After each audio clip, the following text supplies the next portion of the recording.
এরা আবার সহি হাদিসের অনুসরণ করে, বলে কি মুফতি আমির হামজার আল্লাহর সুন্দর সৃষ্টি দেখার জন্য বলিউডের নায়িকার সৌন্দর্য দেখতে বলেছেন। আপনারা আসলেই মূর্খ গো, আপনারা আসলে জাহেল, আপনার অন্তরটা এত খারাপ। এর বক্তব্য শুনেন আপনারা? হ্যাঁ, এর বক্তব্য শুনেন আপনারা? আপনারা যার এর বক্তব্য শোনেন সবাই পশ্চিম দিকে হয়ে কান ধরে তোবা করবেন। এটা আজকে শাস্তি আপনাদের। এটা আমার কাছে না, মানে আপনি অবশ্যই তোবা করবেন।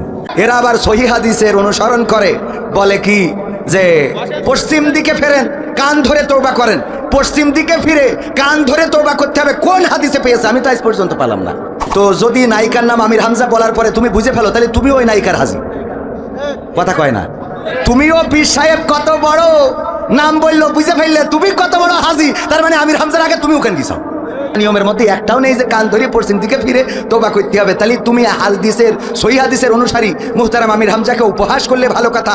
তুমি এই নায়িকার নাম জেনে বললে যে সবাই তওবা করতে হবে, তুমি এই নায়িকা চিনলে কি করে? কথা কয় না? তুমি আল্লাহর ওলি। কেমন আল্লাহর ওলি? এক দেওর ভাই থাকে বিদেশে, ভাবির সাথে ঘুটুঘুটু। তো রাত 3টের সময় ভাবির ঘরে ঢুকেছে, সবাই যে দরজায় অমনি ধাক্কা দেওয়া শুরু করেছে, পিছন দিয়ে বের হয়ে গেছে, দরজা ভেঙে ঘরে ঢুকে থাকে, আসলে নেই।